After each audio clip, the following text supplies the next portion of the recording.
अपनी नगरी में, तो एक चीज को देख करके दंग रह गए। क्या?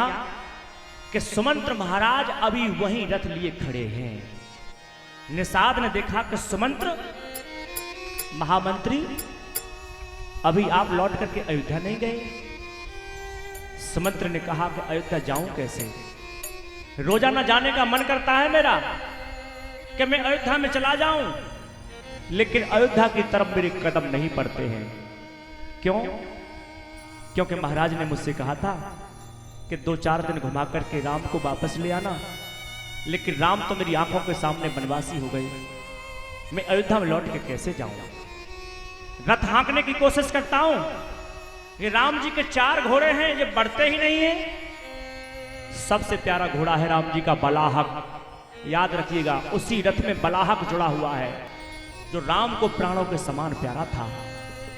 जिस दिन से राम छोड़ करके गए हैं ना, उस दिन से बलाहक ने पानी पीना बंद कर दिया था। उस दिन से बलाहक ने चारा खाना बंद कर दिया। शरीर घोड़ों के जर्जर हो चुके हैं। बलाहक पानी नहीं पीता है, बाल्टी सामने रखी हुई है पानी की। सुमंत्र कहते हैं, निषाद बलाहक को पानी तो पिला दो एक बार। बलाहक ने पानी नहीं पिया है। बाबा तुलसीदास रो पड़े। तुलसीदास ने चौपाई लिखी है कि जासु वियोग विकल पशु ऐसे, और प्रजा मातु पितु जिए कैसे। जिसके वियोग में जिसके घोड़े प्राण छोड़ने को तैयार हैं, उसके माँ बाप जिंदा कैसे रहेंगे? हे नाथ, कैसे जिंदा रहेंगे? 4 घोड़ों को रथ में जोड़ा गया है, चाबुक मारा, घोड़े आगे बढ़ने का नाम नहीं लेते हैं। बार बार मुड़ करके देखते हैं, कोई राम कह देता है तो उधर देखते हैं, राम कहां चले गए? पशु पक्षी भी राम को प्यार करते हैं साहब। अगर कोई इंसान प्यार ना करे तो पशुओं से भी गिरा हुआ है वो। निषाद राज ने एक सारथी को कहा, सारथी इनको कुछ छोड़ के आगे तक। सुमंत्र रथ में बिठा ले गए हैं, रथ को आगे बढ़ाया जा रहा है। सुमंत्र इस तरह से रथ में जा रहे हैं जैसे धनवान व्यक्ति धन को हार करके वापस जा रहा हो। अब कुछ बचा भी तो हाथ में नहीं था। सुमंत्र का रथ चलते चलते अयोध्या के पास पहुंचने वाला था। सुमंत्र ने रथ को रोकवा दिया। सारथी रथ को रोक लो। क्यों? क्योंकि मैं दिन में अयोध्या में प्रवेश नहीं कर सकता। क्यों?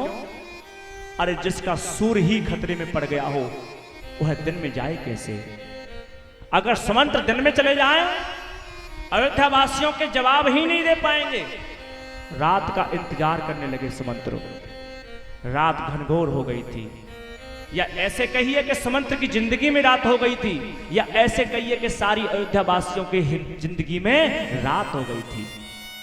क्योंकि अयोध्या का सूर्य तो राम था, वो अयोध्या से वापस चला गया था, बाहर चला गया था। रात का वक्त हुआ है। दबे पैर, ये बेटियां बहुत बात करती हैं, इनको शांत रखो। दबे पैर सुमंत्र जा रहे हैं अयोध्या में। कोई देख न ले, सबसे मुंह छुपा रहे हैं, कोई देख न ले। दबे पैर उसी जगह पहुंच गए हैं जहां महाराज दशरथ धरती पर पड़े हुए हैं। और महाराज दशरथ जहां पड़े हुए थे वहां केवल 2 और हैं, दशरथ, कौशल्या और सुमित्रा।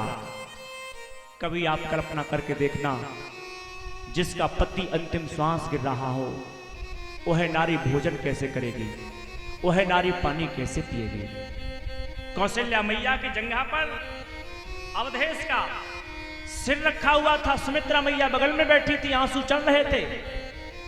और अवधेश के मुंह से एक ही बात निकलती है, राम राम राम।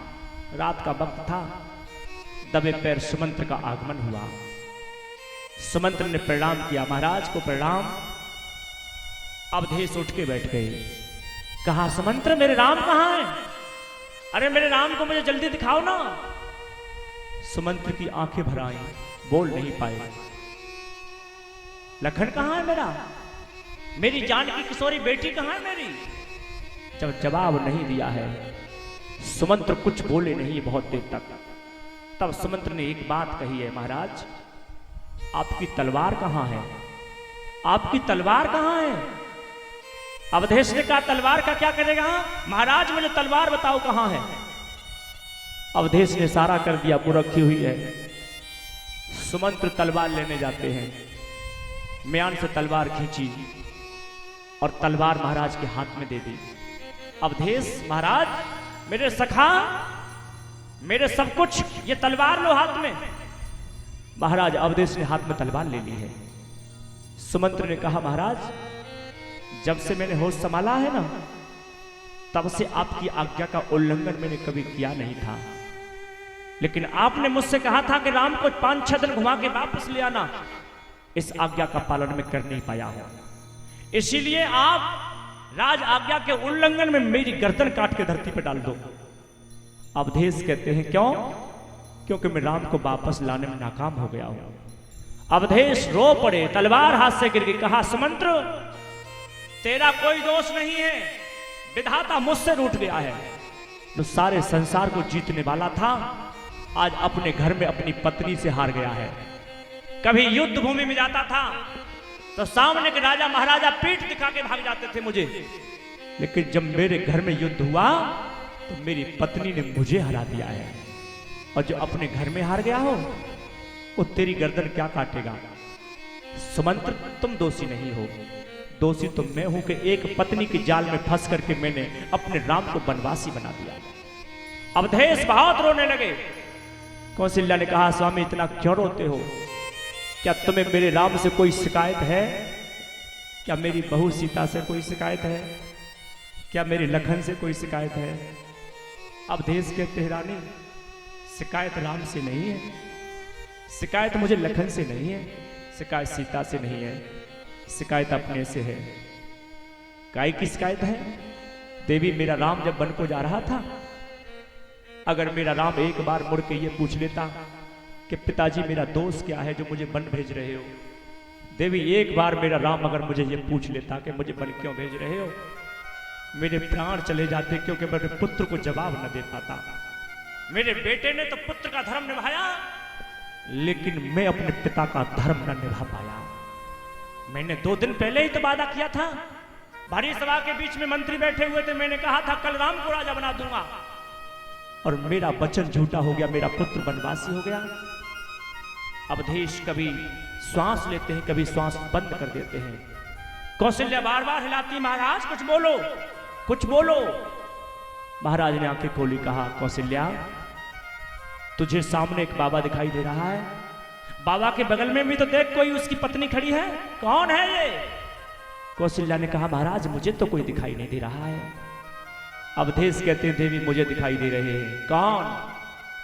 जब मैं जवानी में था और मैं सरयू के किनारे रात को पहरा दे रहा था, और वहां पर श्रवण कुमार पानी भरने आया था, अनजान में मेरे द्वारा तीर छूट गया, श्रवण कुमार की छाती में लगा। आप कहेंगे आधी रात के वक्त अवधेश काय का पहरा दे रहे थे? वहां पर क्या रखा था सरयू में जिसका पहरा अवधेश दे रहे हैं? इस कथा को मैं कल आपको सुनाऊंगा, पहरा काय का लग रहा था, क्या था ऐसा, कौन सी विशेष कीमती वस्तु थी जो अवधेश को खुद पहरा देना पड़ रहा था, और पानी श्रवण कुमार भर रहा था। देवी मैंने तीर मार दिया था, मुझे पता नहीं था उस ब्राह्मण कुमार की छाती में तीर लगा था। राम राम कहकर के वो गिर गया, मैं उसके पास गया था, मैंने कहा ब्राह्मण कुमार मुझे क्षमा करें, अनजाने में बाण लगा है आपके। श्रवण कुमार ने मुझसे कहा था, अवधेश चिंता ना करो, आपका दोष नहीं है, क्योंकि पूर्व जन्म में मैं एक राजा का बेटा था, और मैंने कबूतर को चरते हुए, कबूतर चुंग रहा था, कोई अपराध नहीं था, और मैंने राजा के बेटे के रूप में उसको तीर मार दिया था। उस कबूतर ने मुझे श्राप दिया था कि जिस तरह से आज हम निरपराध मारे जा रहे हैं, उसी तरह एक बार तू भी निरपराध मारा जाएगा। कर्मों का फल सबको भोगना पड़ता है। श्रवण कुमार ने कहा कि आप पानी ले जाओ, मेरे माँ बाप को पानी पिला दो। देखिए, पुत्र हो तो ऐसा हो जिससे खुद प्राण खतरे में है, लेकिन प्राण खतरे में होने के बाद माँ बाप याद आ रहे हैं कि मेरे माँ बाप प्यासे हैं, पानी पिलाओ जाकर के। अवधेश पानी पिलाने गए। साहब आप कुछ भी कहिए, लेकिन मैं कहता हूं, बारे अवधेश, बारे महाराज, तेरे जैसा राजा धरती पर पैदा हो जाए तो स्वर्ग अब भी बन जाए। चाहता तो क्या अपने नौकर को नहीं भेज देता? पानी का कमंडल लेकर के अपने नौकर को नहीं भेज देता? लेकिन जगत का सम्राट खुद लोटा लेके जा रहा है पानी पिलाने के लिए। आज एक छोटा सा कोई नेता बन जाता है ना, नेता आपके पास पानी पिलाने नहीं आएगा। अवधेश कमंडल लेकर के जा रहे हैं, खुद जा रहे, अंधी अंधा इंतजार कर रहे थे। पदचाप को सुना है, आवाज लगाई, पुत्र श्रवण, आज आने में बहुत देर कर दी आपने। अगर हमसे कोई गलती हो गई है तो बता दो पुत्र, हम सताएंगे नहीं तुम्हें। बार बार पुत्र की आवाज कही है। अवधेश कुछ बोल नहीं पाए, क्योंकि बोलते हैं तो राज खुल जाएगा। लेकिन अंधी अंधा ने एक बात कह दी, पुत्र जब तक तुम बोलोगे नहीं तब तक हम पानी नहीं पिएंगे। अवधेश को मजबूर होकर बोलना पड़ा, हे महर्षि मुझे क्षमा करें, हे ब्राह्मण देवता मुझे क्षमा करें आप, मैं तुम्हारा पुत्र श्रवण नहीं हूं, मैं अयोध्या का राजा दशरथ हूं, मेरे द्वारा तुम्हारे पुत्र का वध हो गया है। जब ये सुना है कि मेरे द्वारा पुत्र का वध हो गया, उसी समय अंधी अंधों ने श्राप दे दिया, अवधेश हम तुम्हें श्राप देते हैं, जिस तरह से पुत्र के वियोग में आज हम प्राण छोड़ रहे हैं, उसी तरह से तुम भी एक दिन प्राण छोड़ जाओगे। रानी कौशल्या वह आज मेरे सामने दिखाई दे रहे हैं, और याद रखना कर्म का फल तुम्हें लास्ट में जरूर दिखाई देता है, हर व्यक्ति को दिखाई देता है, किसी न किसी रूप में दिखाई देता है। कौशल्या से कहा, कौशल्या अब एक काम करो, मेरे जाने का समय आ गया है देवी। और दशरथ महाराज ने हाथ जोड़े हैं और क्या बोला है, 6 बार राम बोला है कि राम राम कहे, राम कहे, राम राम कहे, राम तन पर हर रघुबर विरह राव गए सुरधाम। 6 बार राम कहा, राम राम कहे, राम कहे, राम राम कहे, राम। 6 बार राम क्यों कहा? अवधेश के 6 बार राम सुनिए। आज राम को जाए हुए 6वां दिन है। राम वनवास को 6 दिन हो चुके हैं, आज 6वां दिन है, इसलिए अवधेश ने 6 बार राम कहा है, क्योंकि एक दिन की भरपाई एक राम से कर रहे हैं। और दूसरा कारण, अवधेश जब जानने लगे, कौशल्या से कहा, कौशल्या जीवन का संग तूने बहुत निभाया, यहां तक तेरी मेरी यात्रा रही है देवी, लेकिन क्या पूर्व जन्म की बात तुझे याद है अपनी? अब पूर्व जन्म का भाव सुनिए व्यासपीठ का। पूर्व जन्म की तुझे बात याद है देवी? शत्रुपा कहती है मुझे याद नहीं है देवी, जब मैं मनु था और तुम शत्रुपा थी तो तुमने क्या बात मांगी थी कि सोई सुख, सोई गति, सोई भगत, सोई निज चरण स्नेह, सोई विवेक, सोई रहन प्रभु हमें कृपा कर दे। शत्रुपा के रूप में तुमने 6 बात मुझसे ज्यादा मांगी थी देवी, और मैं उस समय कुछ कह नहीं पाया था, लेकिन आज उस 6 वरदान के बराबर मेरे 6 राम स्वीकार करो कि राम राम कहे, राम कहे, राम राम कहे, राम तन पर हर रघुवर विरह राव गए सुरधाम। तीसरा कारण सुनिए, कौशल्या, उस कमरे में कौन कौन है? कौशल्या, सुमित्रा और सामने सुमंत्र खड़े हैं। सबसे पहले राम राम सुमित्र कौशल्या को किया गया है। कौशल्या मेरे जीवन का अंतिम आप राम राम स्वीकार करो। 2 बार का राम कौशल्या को, 2 बार का राम सुमित्रा को। सुमित्रा देवी पत्नी बहुत हो जाएगी, लेकिन तेरी जैसी पत्नी नहीं होगी। सुमित्रा ने कहा मैंने क्या कर दिया? आप मुझसे ऐसा क्यों कह रहे हैं? मैंने क्या कर दिया? देवी राम को पैदा करना कोई बड़ी बात नहीं थी, लेकिन राम के भक्त को पैदा करना बहुत बड़ी बात थी। तू चाहती तो घर की लड़ाई हो सकती थी, लेकिन तूने राम के संग में अपने पुत्र को भेज दिया है, इसलिए 2 बार राम राम तू स्वीकार कर।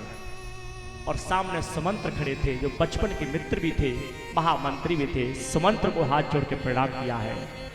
3 लोगों को प्रणाम किया है, इसलिए 2-2 बार राम तीनों के लिए कि राम राम कहे, राम कहे, राम राम कहे, राम तन पर हर रघुबर विरह राव गए सुरधाम। एक कारण और सुन लीजिए, 6 बार राम क्यों कहा है? कौशल्या से राम दशरथ कहते हैं, कौशल्या वन में कै लोग गए हैं? वन में चित्रकूट में कै लोग गए हैं? राम, लखन और सीता। कौशल्या से कहते हैं, कौशल्या मेरा राम जब घर आएगा ना लौट करके, तो उसे सब अयोध्या में मिलेंगे, लेकिन एक व्यक्ति नहीं मिलेगा। और मेरा राम लौट करके आए तो तुमसे पूछेगा जरूर, मेरे पिताजी कहाँ हैं?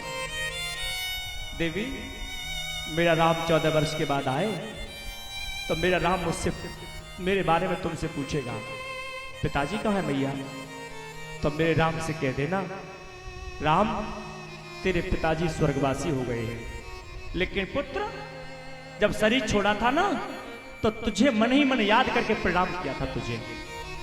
लखन आए तो लखन से भी कह देना, लखन तेरे गुनाहगार हैं हम। लखन एक ऐसा पात्र है रामायण का जिसने अपने पिता तक को नहीं छोड़ा था राम वनवास में। पिता तक को उल्टा सीधा बोल दिया इस आदमी ने। कहा कि मेरे लखन जब लौट के आए तो कह देना, लखन तेरे पिता ने तुझे याद किया था, और मेरी बहू को भी कह देना तुझे भी याद किया था। मैं दूर हूं तो क्या हुआ? तीनों को प्रणाम कर रहे हैं कि राम राम कहे, राम कहे, राम राम कहे राम। तन पर हर रघुवर विरह, राव गए सुरधाम। 6 बार राम कह करके अवधेश ने प्राण छोड़े हैं। सब याद रखना, संसार से सबको जाना पड़ता है। आप भी जाएंगे और हम भी जाएंगे, लेकिन जन्म तो हमने नहीं सुधार पाया, लेकिन मौत तो हम सुधार सकते हैं। जिसके मुंह से राम निकल जाए उससे बड़ा भाग्यशाली कौन होगा? अवधेश 6 बार राम कह करके स्वर्ग को गमन कर गए। अयोध्या में कोहराम मच गया, सभी रो रहे हैं। गुरुदेव वशिष्ठ को बुलाया गया। वशिष्ठ ने सुमंत्र से कहा, सुमंत्र ये रोने का समय नहीं है, महाराज के शरीर को कढ़ाई में रख दो, तेल में रख दो, क्योंकि महाराज का एक भी बेटा महाराज के पास नहीं है। और मैं आपसे कहता हूं, जब राम के बाप के पास में कोई नहीं था तो तुम्हारे पास कोई होगा कि नहीं होगा ये कोई गारंटी नहीं है। जिनको तुम अपना मान करके जीवन सौंप रहे हो, न पता वो कब तक तुम्हारा साथ निभाएंगे। तेल में रख दिया गया है अवधेश का शरीर।